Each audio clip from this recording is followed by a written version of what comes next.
किसी जन्नत का हो रे मेरे मैया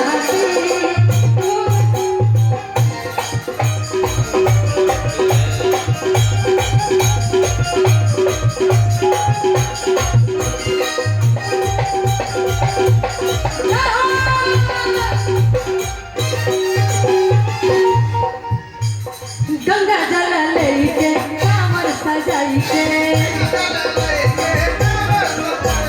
चलिए बे भोला बाबा के मनाई के गंगा जल लेके कांवर सजाई के चलिए बे भोला बाबा के मनाई घूम ले बे धनिया हो त्रिकुटी पहाड़िया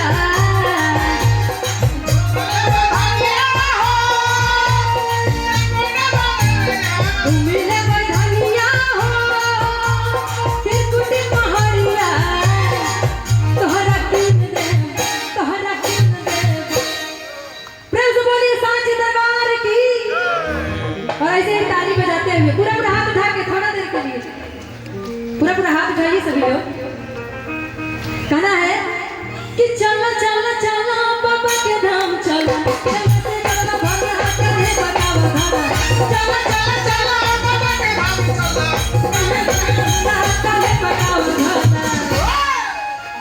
कि कट जाई रहिया कठिना सब कोई पूरा हाथ उठा के पूरा सब कोई। आप लोग भोले बाबा से प्रेम करते हैं ना, जो लोग सो गए उनको छोड़ करके और जो लोग जगे हैं सबको भोले बाबा का कसम है पूरा हाथ उठाएंगे कि चलो चलो चलो गंगा से जल भरा काहे पता चलो चलो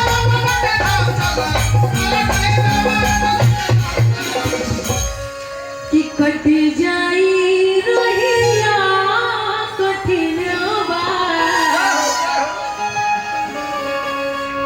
अब बोला तवरिया बोला जाई रहिया कठिनवा बोला तवरिया बोला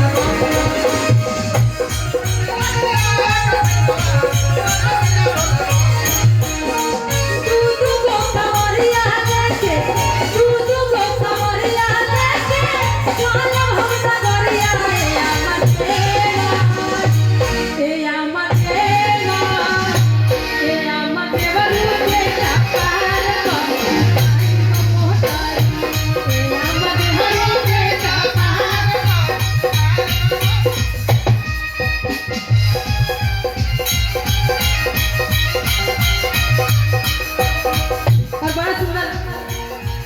लाइन याद आए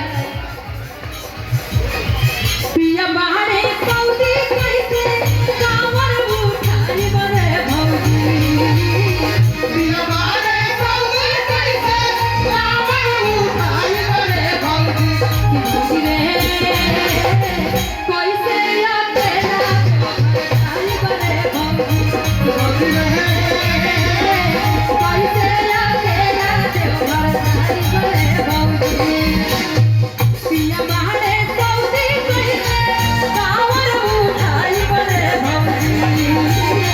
पिया बाहरे पौधी कहते कांवर उठाई बरे भौजी पिया बाहरे पौधी कहते कांवर उठाई बरे भौजी कोई से अकेला उठाई बरे भौजी भौजी रे कोई से अकेला देवघर जाई बरे भौजी भौजी रे कोई से अकेला देवघर जाई बरे भौजी भौजी रे कोई से अकेला देवघर जाई बरे भौजी भौजी रे कोई से अकेला देवघर जाई बरे भौजी। प्रेम से बोलिए सांची दरबार की, बाबा भोलेनाथ की। और आइए हम सभी के बीच अनीश बाबा